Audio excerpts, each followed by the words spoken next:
Et ben voilà, et c'est maintenant qu'on peut y accueillir la team du Miami Heat. Quentin de Miami Heat France. De toute façon, les deux, les gars, vous êtes de Miami Heat France. Bah, bien sûr. Ouais. Voilà, donc alors c'est Quentin et. Simon, Lingua, comme tu veux, y a pas de problème. Simon, tranquille. Par contre, voilà, je m'entends en écho, je sais pas lequel de vous deux. Attends, je vais voir ça. Attends, C'est moi, ça a déjà fait ça. On a un petit écho. Bon, ça va les gars, vous êtes prêts pour parler de. Est-ce qu'il y a de l'écho là ou pas? Non, c'est bon. Ok, ça doit être de chez Quentin alors, je suis désolé. Ouais, si t'as le live à côté au cas où, ça doit être ça. Non, t'inquiète, j'ai déjà eu ce problème récemment et là, Ah, bon. j'ai réglé ça. Juste, moi je vais changer les informations du stream pour mettre le Miami Heat. Parce que quand même, les gens, faut qu'ils sachent de qui on parle. Tout de même, une franchise où il y a pas mal de choses à dire, je pense. Bah ouais, comme tous les ans, de toute façon. Ah on oui, est oui, toujours oui. dans les têtes d'affiche, on va dire. Enfin, c'est un peu l'objectif de la franchise, donc... Surtout qu'on vous a préparé des petites questions, dont la grosse question là. Attention, hein. Hit in 5 nous dit Flashbam. Bah bien sûr, toujours. Bien sûr, toujours. Ok. Eh ben les gars, je vous propose de passer directement à la petite le petit point stat. Hein. Alors, bon, grosse saison déjà du Heat. Ouais, très grosse saison. 53 victoires, 29 défaites, premier de l'Est avec un offensive rating de... Enfin, 12e offensive rating, 4e defensive rating de la NBA. Première place à mettre quand même en perspective avec l'écart qu'il y avait notamment avec le 4e, je crois. C'était Philly le 4e, je crois qu'il y avait qu'une ou deux victoires. Ouais, mais on est quand même longtemps devant, quoi. Ouais, c'est voilà, plus un c'est peu ça. à la fin. On le voit sur le graphique, là, l'évolution. Il y a les blessures d'Adebayo et de Butler qui ont fait un peu, du mal. Et après, vous êtes bien remonté. Mais voilà, au final, premier de l'Est. Ça gagne facile contre Atlanta. Ça gère contre Philly. Et après, tu perds en 7 contre les Celtics. Vous, déjà, avant de se plonger dans les statistiques en plus précises, vous ressortez quoi de cette saison dernière, là, avec le Heat ? À la fois une grande satisfaction et à la fois une grande frustration. Parce que on pouvait fumer les Celtics, clairement. Mais en même temps, quand tu fais le bilan global de tout ça, tu fais une saison régulière où t'es premier, où tu montres de très belles choses, où il y a beaucoup de joueurs qui sont mis en avant et qui explosent un peu à la vue de tout le monde. Tu fais des playoffs de très bonne qualité. Enfin, Atlanta, on les fume. Jamais ils trouvent la solution face à la défense mise en place par Spo. Et puis Philadelphie, alors effectivement, Embiid, il a eu des problèmes de blessure, mais on les a quand même dominés tout au long de la série. Et puis malgré tout ce qui peut se passer en finale de conférence, on force en 7 matchs. Et si Jimmy rentre son tir, on passe en finale. Donc voilà, malgré des blessures et tout, on est à quelques secondes d'aller en finale de la NBA. Donc ouais, beaucoup de satisfaction parce qu'on a accompli de très belles choses, mais on est frustré de ne pas pouvoir être allé au bout, quoi. Après, c'est le tir de Butler, c'est le tir là en contre-attaque où il pull up à 3. C'est ça, ouais. C'est ça. Putain, ouais, je me souviens, on l'a vécu en live avec, je crois, avec Enzo et la team en nuit, en pleine nuit. Ouais. Ah, j'ai trouvé que c'était un mauvais tir. En fait, on en a déjà beaucoup parlé dans notre podcast avec Quentin et tout ça. C'est vrai que ça peut paraître un mauvais tir, mais finalement, quand on fait... Pardon ? T'es à -1 en plus, il me semble. Non, je crois que t'es à -2. Ouais, en ouais, fait, t'es à -2 et en fait, là où c'est pas un mauvais tir pour nous, c'est que déjà de 1, tu dois pas être dans cette position-là de gagner. Boston est sensiblement meilleur sur la série. Si on revient, c'est 100% grâce à Jimmy Butler. Son match 6 est légendaire. Et si lui, il est pas là, déjà, on perd en 4 ou en 5. Donc, à partir de là, tu lui donnes la balle. Tu lui dis, vas-y, si on est là, c'est que grâce à toi, donc vas-y. Ensuite, c'est notre meilleur joueur, donc c'est à lui de prendre le shoot. Ouais. Et la troisième chose, c'est que, effectivement, quand tu considères que c'est Jimmy Butler qui le prend et que c'est pas forcément un très bon shooter à 3 points, on peut considérer que c'est un mauvais shoot. Parce que, voilà, en carrière, il est pas très bon, même s'il fait des très bons playoffs à distance. Mais en fait, la vraie variable, c'est qu'on était complètement cramé physiquement et que si on va en prolongation, c'est mort. On se fait défoncer parce qu'on n'était plus du tout là physiquement. On était au bout et on aurait perdu en prolongation. Donc, il fallait qu'on essaie de gagner ce match. Et du coup, il a pris le risque de tenter ce shoot qu'il aurait pu mettre vu son pourcentage, et il était relativement ouvert. Hein. Donc, il a pris ce risque-là. Si on devait choisir un joueur qui devait le prendre, bah, on aurait choisi Jimmy Butler. Oui, c'est sûr. Donc voilà. Après, c'est pas rentré, c'est le jeu. Mais ouais, c'est dommage, quoi. Ouais, c'est clair. Donc ouais, pour toi, un peu de regret, quoi.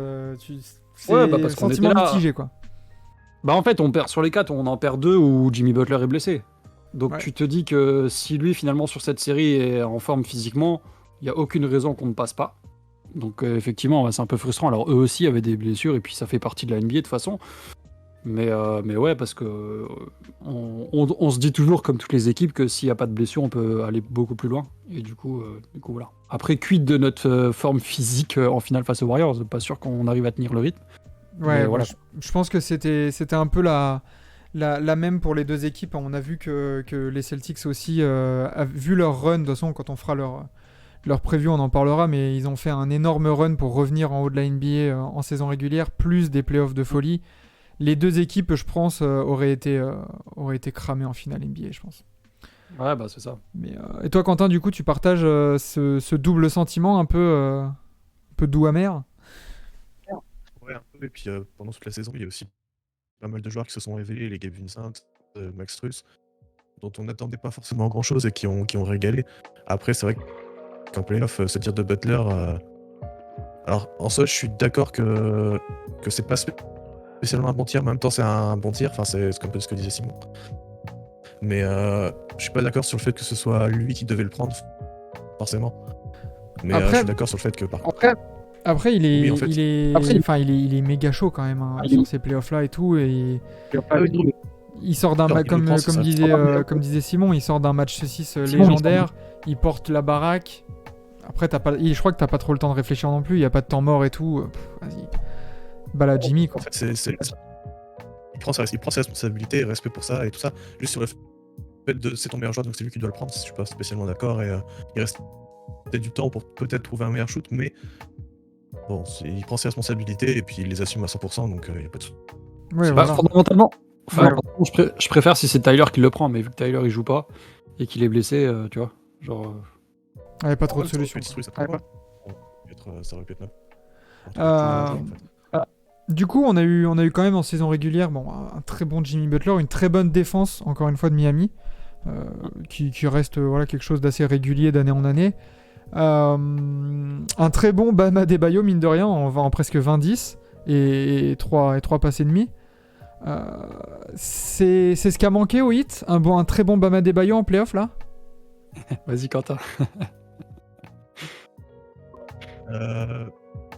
Oui et non. On t'entend mal, Quentin. Là. Je rapproche ma bouche du micro. Oui, Quentin, est-ce que tu trouves que Baba Debayo n'est pas assez agressif? c'est une question qui revient très souvent et trop souvent. Il commence à m'énerver un peu parce que. Enfin, c'est pas forcément. Déjà, c'est pas son jeu en fait. C'est pas son jeu de prendre la balle et jouer son 1v1. Alors, il l'a montré sur certains matchs et tout, mais je veux dire, de manière régulière, c'est pas son jeu. Peut-être que ça va le devenir, peut-être non, tout simplement. Et il fait sa série et défensivement, il est incroyable sur toute la série, tous les playoffs. Il est vraiment incroyable. Donc là-dessus, en fait, ça a trop de valeur pour le critiquer offensivement, enfin, je trouve. Ouais. Mais du coup, peut-être en manque de force offensive, parce que pour moi, c'est ça aussi qui a caractérisé le 8, c'est vraiment que il y avait beaucoup trop de responsabilités offensives sur Hero et Butler. Et manquait peut-être ce troisième larron un peu pour faire reposer. Ça, je suis un peu d'accord aussi, ouais.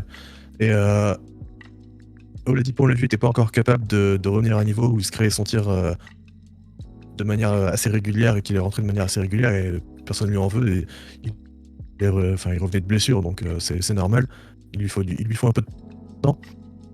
Mais après, c'est vrai que il manque en fait, et on l'a déjà répété plusieurs fois entre nous et tout ça, mais ça manque encore dans cet effectif d'un joueur capable de vraiment se créer son tir à haut niveau pour aider au scoring. Ce sera peut-être Bam, ce sera peut-être Hero la prochaine, ce sera peut-être Baby, je sais pas, mais... Ouais, parce qu'en plus, ouais, Il faut qu'elle- on parlait du. Juste avant Simon, que je te donne la parole, on parlait d'Oladipo, du coup, qui est venu quand même dynamiter. Moi, c'est une de mes satisfactions quand même, parce qu'on savait pas ce qu'il allait donner, Oladipo. Mine de rien, il fait plutôt sa saison. Et bah, vous avez le meilleur banc en termes de scoring de la NBA, quoi. Donc l'impact était présent, mais on voit que quand ça comptait vraiment en playoff et quand les rotations se resserraient, c'est là où ça a peut-être pêché, quoi. Simon, tu voulais dire? Bah non, après je suis d'accord avec vous sur le truc offensif. Je voulais juste ajouter la précision que sur la saison régulière, Kyle fait quand même une très bonne saison régulière. Clairement, si on est aussi bon, c'est grâce à lui. En termes de gestion de jeu et tout ça, c'est quelque chose qu'on n'avait pas avant et que lui a vraiment apporté l'année dernière. Même si en termes de scoring, on attendait peut-être un peu plus.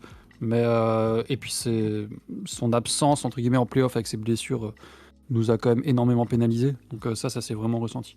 Après sur le banc, ça c'est marrant parce que nous dans notre podcast preview l'année dernière, on était vraiment en flip devant l'effectif en termes de remplacement.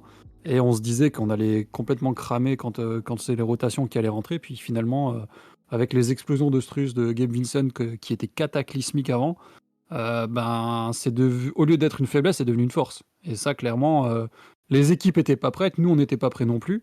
Et puis voilà, du coup, c'était forcément agréable quand tu as une profondeur de 10 voire 11 joueurs qui peuvent jouer et être performants. Surtout quand tu as des blessures comme Adebayo ou Butler. Bah ça, c'est du Spoelstra shit, hein, de toute façon, ça, hein, de prendre des mecs qu'on connaît pas et d'en faire des super joueurs. On l'a vu avec Nunn, hein, Kendrick Nunn, la première année à Miami, c'était n'importe quoi, hein. Et depuis, bon, ouais, voilà. Spo, c'est aussi tout le staff qui scout et qui arrive à trouver ces joueurs-là. Il y avait aussi à l'époque Tyler Johnson, des mecs comme ça. Ouais, et puis tu sais même les pas trop d'où undrafted. ils viennent. Ouais, voilà, c'est ça. Et en fait, c'est des joueurs que Spo arrive à sublimer en fait au fur et à mesure du temps. Donc, Alors là, l'année c'est ça, prochaine, c'est un peu- l'année prochaine, il y a un mec, bon, c'est pas très professionnel ce qu'on va dire, mais un mec qu'on connaît pas du tout, qui sera dans l'effectif, qui s'appelle Darius Days, qui est en Toué. Alors a priori, le coaching staff est vraiment très confiant sur lui, donc voilà, on verra bien. Mais si vous voyez dans 2 mois un mec qui commence à être bon sur le terrain, qui sort de nulle part, ben soyez pas surpris, quoi. Bah, ça tombe Non, bien c'est parce pas que du- ça me permet de faire la transition parfaite pour la catégorie du roster et de l'intersaison. Et eh ben c'est nickel parce qu'il apparaît même pas sur la depth chart ESPN. Non, mais c'est ça en fait.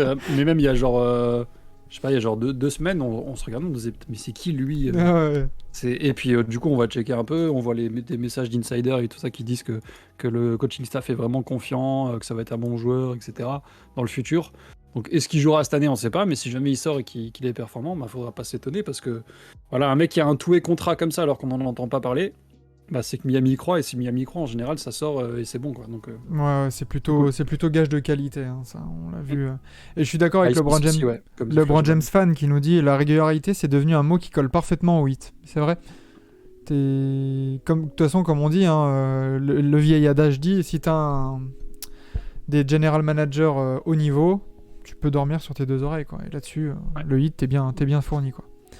Ouais. Alors, cette intersaison et ce roster, cette rotation, on en On peut pense passer à quoi? la catégorie suivante si tu veux. Alors ça me dérange pas. déjà, ce qui est assez incroyable, c'est de voir que pour ESPN, alors je l'ai marqué tel quel parce que je voulais vraiment le dire, Duncan Robinson est titulaire en 4. Ouais, bah ce sera pas le cas, hein. Ça- Et le problème, c'est que quand j'ai fait C'est un truc le visuel là, je me suis dit, mais le hit, ils vont faire jouer qui en 4? Bah, déjà, c'est pas un 4 de base, donc. Oui, non mais c'est oui, déjà mort. mais en fait, dans le roster là, t'as perdu PJ Tucker et le frère Maurice. Et en fait, bah, Ouais, on a perdu PJ Tucker. Ouais. et ouais, mais du coup en 4 là, tu vas mettre qui en titulaire? Bah, bonne question. C'est ça Nous, le on pense truc. que ça va être. On pense que ça va être Caleb. Je sais pas ce que Quentin en pense.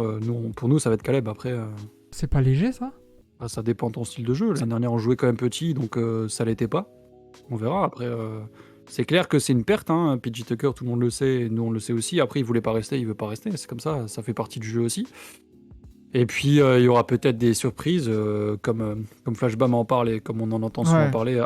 Haywood et Smith pourra surprendre. Donc on verra bien, mais clairement, là on part là-dessus, et puis on verra, on adaptera, et Jimmy Butler pourra jouer en 4 aussi, hein. De toute façon il l'a déjà fait, donc je sais pas ce Ouais, que Quentin ça- en pense, parce qu'on l'entend pas trop, mais... Ouais, Quentin, je sais pas si tu veux rajouter quelque chose là-dessus. Ouais, je pense que ce sera Caleb Martin. Après, il y a des mecs dans le Twitter US18 qui militent pour Duncan Robinson en 4. Donc ouais, ESPN les a peut-être vus et écoutés. Après, c'est un peu du troll, hein, ce qui Ouais, c'est clair. mais, Ouais, ouais, Bah après, ouais, je pense Après, que là- ça pourrait être Jimmy Butler en 4. ouais, Rapella qui nous dit sur le chat, d'ailleurs bienvenue à toi, première fois sur le chat, c'est clairement léger pour une équipe qui vise une bonne place dans une conf. C'est vrai, mais du coup ce que je voulais dire avec Duncan Robinson au cas où potentiellement en 4, genre l'idée farfelue, c'est qu'au moins tu peux l'entourer de Bam Adebayo et Jimmy Butler pour essayer de le cacher défensivement. Déjà. Après, est-ce que c'est la bonne formule? Je suis pas certain moi. bah, nous on n'est pas trop fan du fait d'avoir Tyler et Duncan sur le terrain en même temps, en général, défensivement c'est comme trop. Donc après ça dépend des rotations, hein. Oladipo il jouera aussi, alors après est-ce que tu mets, je dis n'importe quoi, mais genre Lowry, Hero, Oladipo en 3 et Butler en 4, ça joue petit, mais en même temps, finalement si t'empêches les autres de tirer et que t'as pas besoin d'aller au rebond, ben, t'as beau être petit, c'est bien quoi. Et du coup, est-ce que là, en parlant de ça, pour l'instant, selon ESPN, c'est Max Strus en 2. On a vu quand même que Tyler Hero, il est en train de faire un petit push en mode je veux être titulaire. Vous en pensez quoi de ça, Tyler Hero titulaire? Ça reste en 6ème homme ou vous pouvez le faire monter dans le 5 majeur? Pour moi, tu as deux solutions, entre guillemets. C'est soit tu fais jouer Strus et tu gardes un équilibre de porteur de balle sur le terrain et en sortie de banc pour tes rotations. Soit, dans ce cas-là, soit tu joues avec Tyler Hero titulaire et tu joues donc tes meilleurs joueurs sur le terrain d'entrée. Et ta rotation, après, c'est un meneur avec des shooters en mouvement. Robinson, les Strus et compagnie. C'est deux solutions qui... j'ai pas spécialement d'avis sur laquelle est la meilleure. De toute façon, faut tester pour voir. Pour moi, la technique secrète, c'est de mettre Strus et Hero titulaires avec Ok. Butler en 4. D'accord, bah dis donc. T'en penses quoi, toi, Simon, là, de ça, de cette line-up un peu là? Kyle Lowry, Strus, Hero, Butler, Adebayo. Honnêtement, je fais rien répondre de Normand, mais je m'en fous un peu.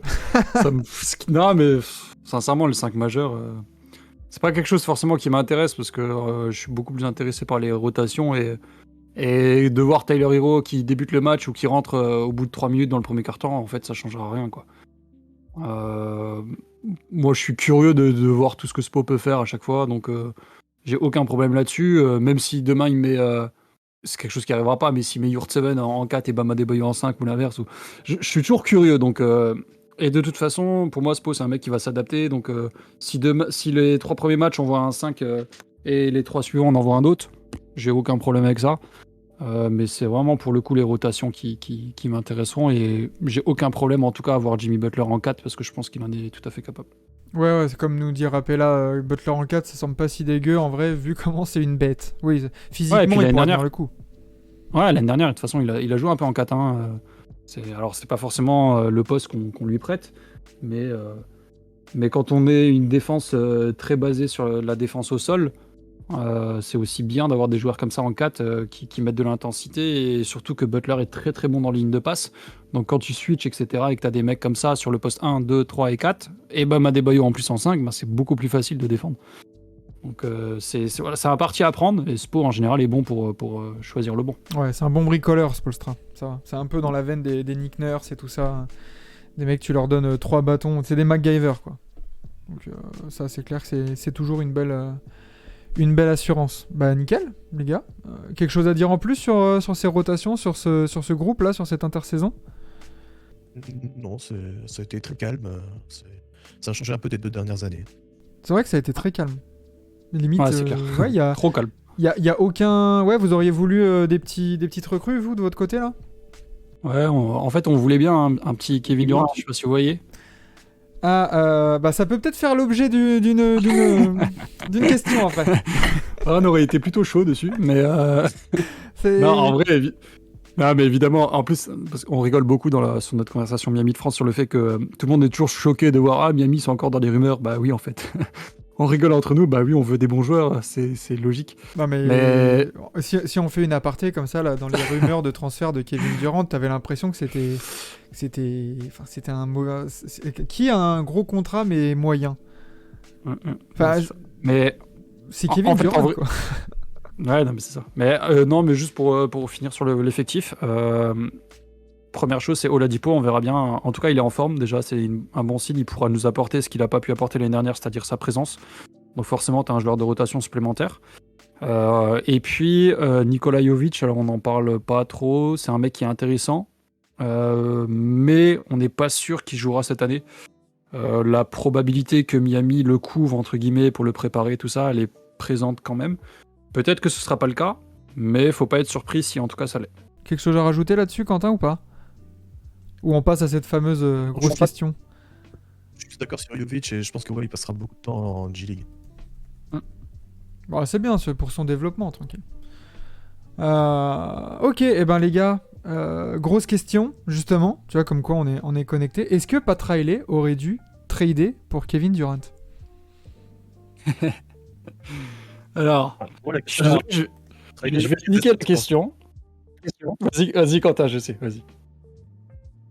Est-ce que Pat Riley a les assets pour trader pour Kevin Voilà. Durant? Merci. Bah, Enfin, de toute façon, je pense la réponse que est- Brooklyn, il reçoit n'importe quel appel de Pat Riley. Il fait bonjour, Tyler Hero? Non? Au revoir.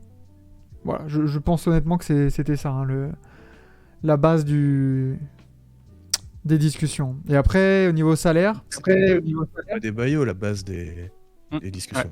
c'était Adebayo à la Avec, base. C'était Ah ouais. Ah ouais. Ah la vache. et Je t'as sais que c'est pas lâché. possible.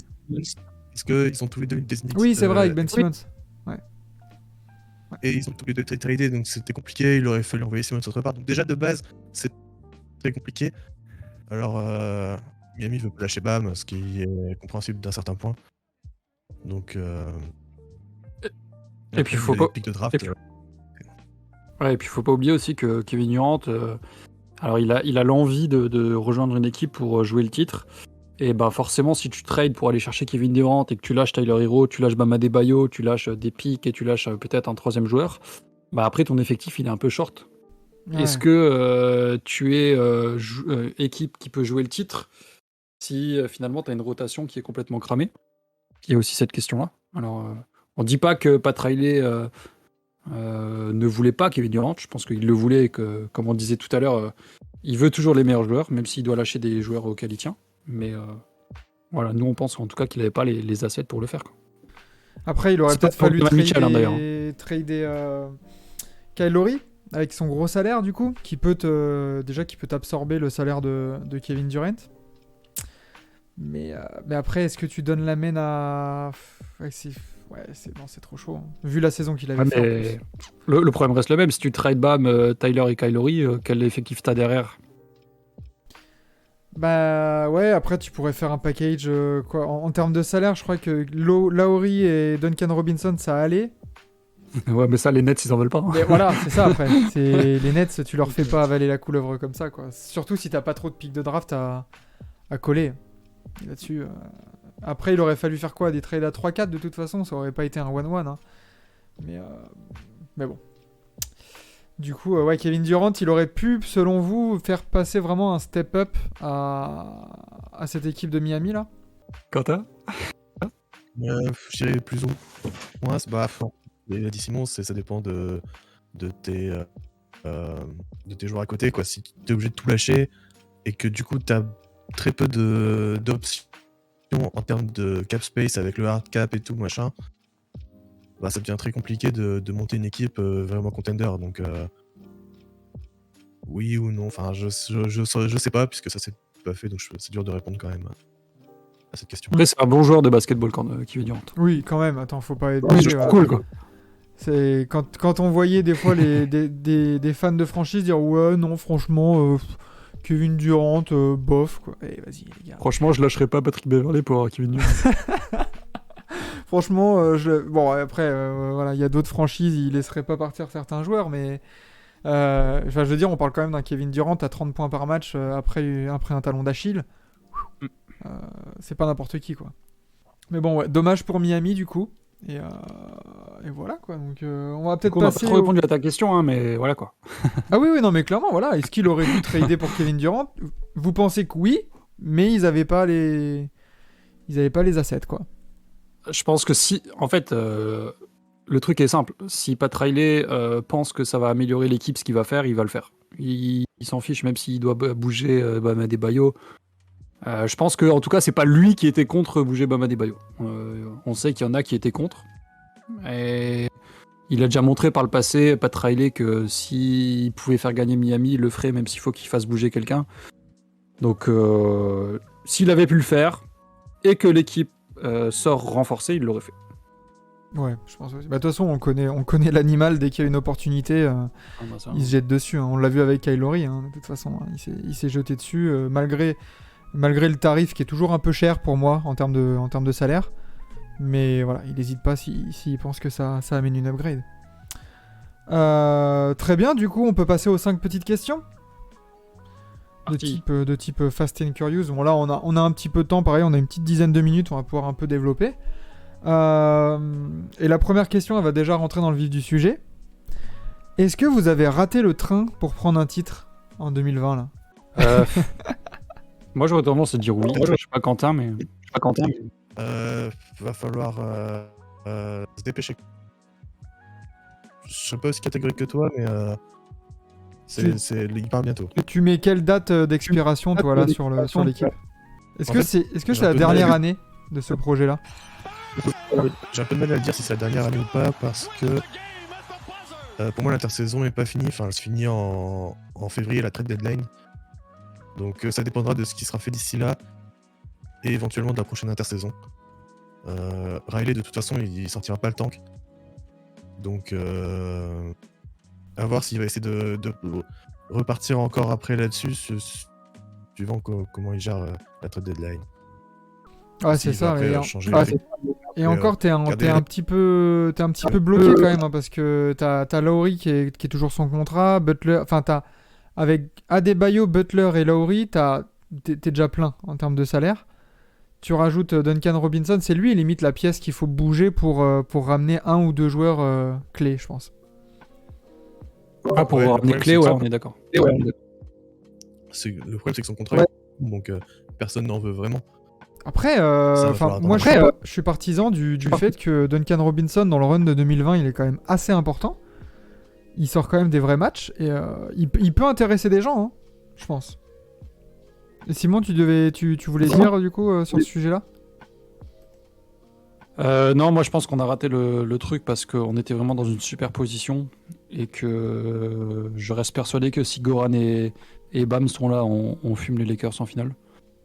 Je pense qu'on l'a raté parce que là la conférence S devient très très très très compliquée et que cette lacune qu'on a de joueurs en capacité de créer leur tir, ça peut nous jouer des tours. On a quand même une chance incroyable d'avoir un Jimmy Butler qui est monumental à chaque fois en playoff. Donc, on sait jamais. Et je pense que c'est pour ça que Quentin il dit c'est pas fini. Mais je pense qu'on a raté l'occasion en 2020. Même si c'est pas fondamentalement notre faute. Hein. C'est le jeu des blessures. Mais ouais, pour moi, c'était ce moment-là qu'il fallait qu'on avait la meilleure fenêtre. Ouais, parce que tu tombes quand même sur une grosse équipe des Lakers, hein, quand même. Hein, faut... Ouais, mais moi je suis persuadé, hein. Sincèrement, je suis persuadé qu'on les aurait battus si on avait été avec Goran et Bam. Ah, il y a la gonfle orange du coup qui nous met le poste 4 va être tellement léger. Tu peux pas te permettre de mettre Duncan poste 4. Bah, ça, on en a parlé, hein, de mettre ou Butler poste 4, voilà, de bricoler quoi, la Spolstra, mais c'est un point d'interrogation quoi, de toute façon, ce poste 4. Très bien pour cette première question. J'en allais oublier les autres. Question 2. Quel est le plafond de Tyler Hero, selon vous? Alors, en termes de joueurs ou en termes de statut, genre All-Star, All-NBA selon moi, vous, je quel est dirais son Michael plafond? Jordan. La demi-mesure, toujours. Non, mais c'est compliqué parce que. Qu'est-ce qu'il y a? En fait, c'est toujours compliqué de répondre à ces questions-là. Et encore une fois, c'est une réponse de Normand, mais c'est un jeune joueur qui va forcément progresser et gagner des trucs dans son jeu. Alors, si je devais parier, moi, ce serait un joueur à 20 points par match, mais qui te pénalise défensivement. Ce serait un peu ce qu'il est, mais en plus efficace encore. Un Lou Williams, quoi, un peu. Non, pour moi, il est déjà bien meilleur que Lou Williams. Ouais, non, mais Euh, dans ce que Dans tu as ce dit, rôle, tu tu vois, vois. 20 points, peut-être sortie de banc. En fait, c'est là où toute la question de la progression elle va jouer. Je pense vraiment qu'il a encore des domaines dans son jeu où, en travaillant bien l'été et tout ça, il va devenir meilleur. Malheureusement, je pense que défensivement, il n'arrivera jamais parce qu'il a des limites physiques qui font que voilà. Mais ça peut être un bon titulaire NBA. Pour moi. Ok. Et pour toi, Quentin? Je pense qu'il peut être All-Star. Enfin, pour moi, c'est son plafond actuellement. Vraiment, s'il atteint tout son potentiel, il peut être All-Star. Sinon, je suis d'accord avec Simon. C'est Ok, potentiellement bah, un qui peut scorer. Tyler Hero All-Star, on lui souhaite, hein, en tout cas. Hein. Hero ne va peut-être pas accepter tout le temps d'être 6ème homme. Et pourtant, moi, je pense que c'est son meilleur poste. Enfin, c'est son meilleur rôle. Je sais pas vous, Là, les gars. de toute façon, il veut être titulaire déjà, donc à partir de là. Mais moi, je le trouve tellement intéressant et tellement... Enfin, parce que c'est un scoreur, mais aussi créateur. Donc, je trouve qu'en 6ème homme, il fit parfaitement, quoi. Surtout dans une équipe contender. Enfin, j'ai peur que titulaire, ça... Je sais pas, ça déséquilibre un peu l'équilibre de la rotation, justement. Ah, mais tu vois, là, on est dans la même discussion que tout à l'heure. C'est quoi la différence en fait? Il n'y a pas de différence. Si t'es 6ème homme mais que tu joues 32 minutes par match.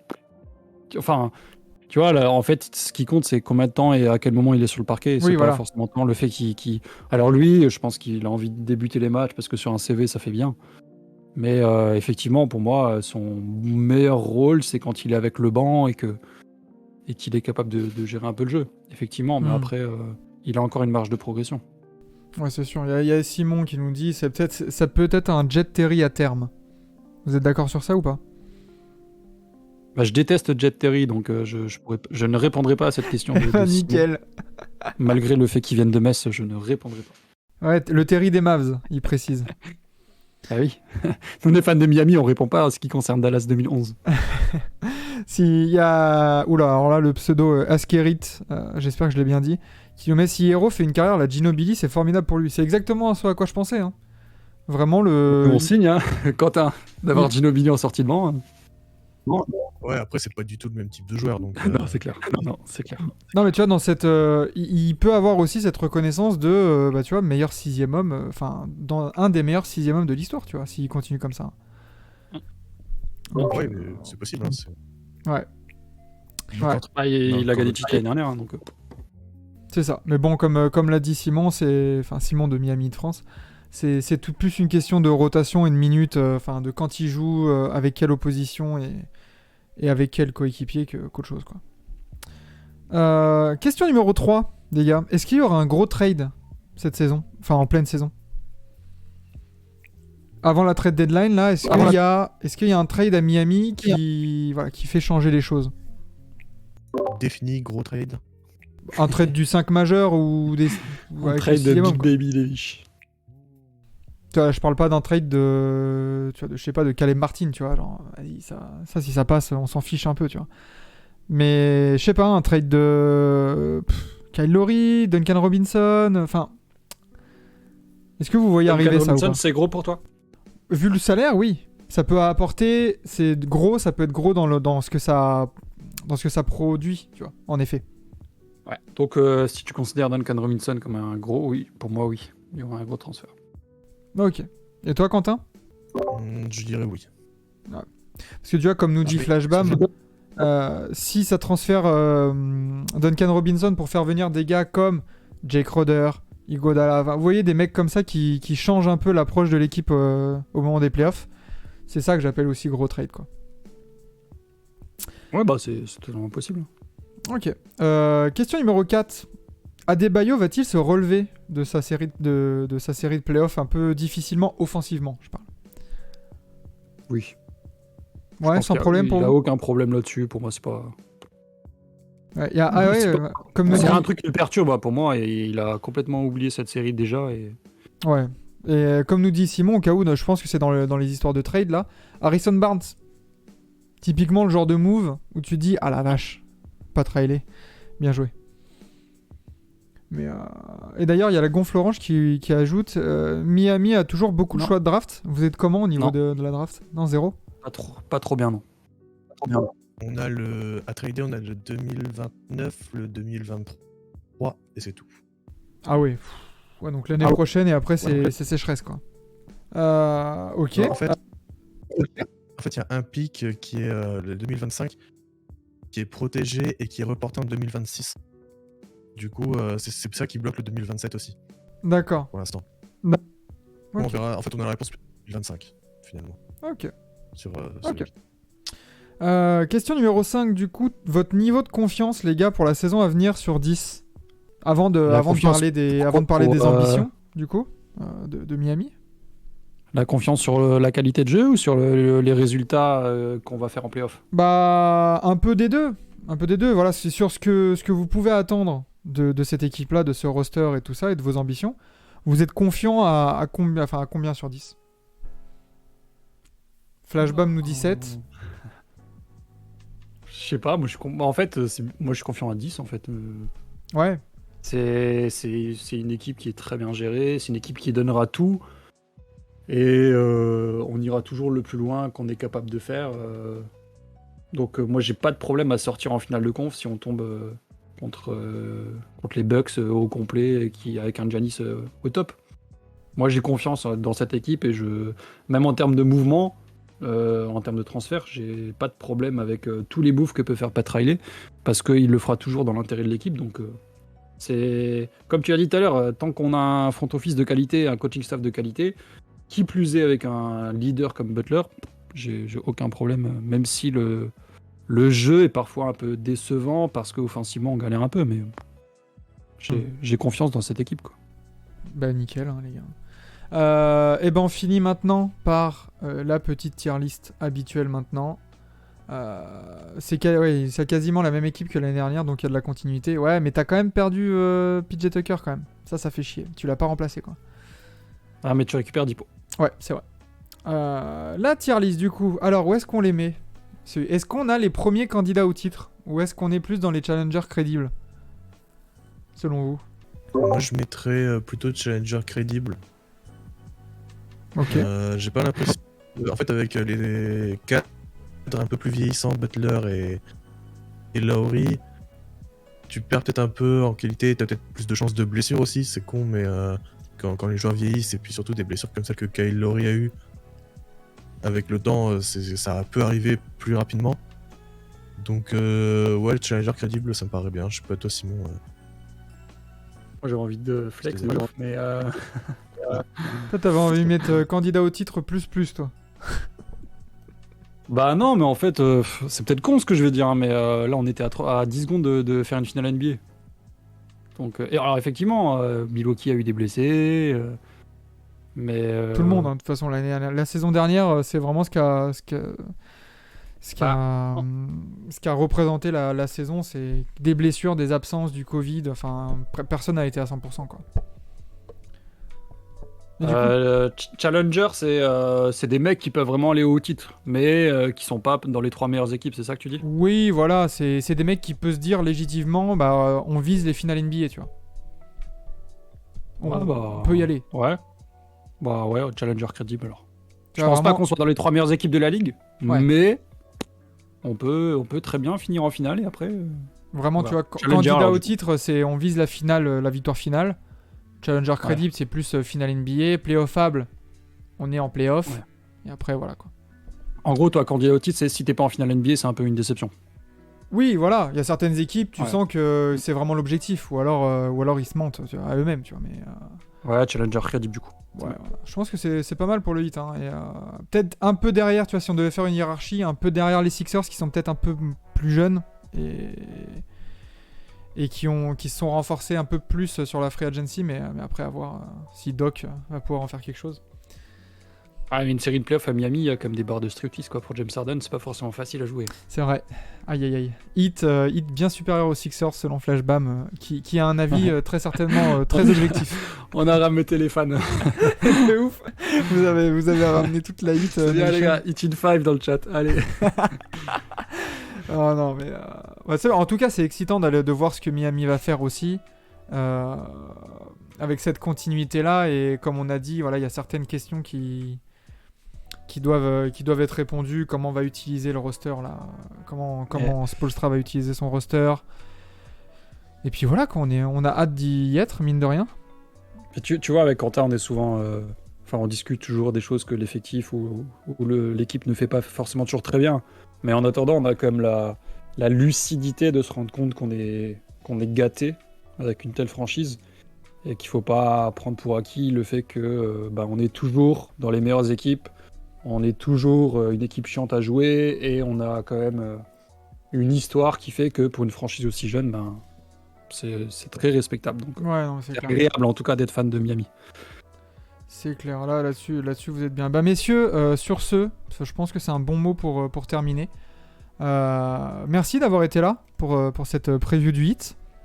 Merci pour l'invitation. Cette preview du hit qui sonne la fin de mon tour de garde, on va dire, dans ce marathon.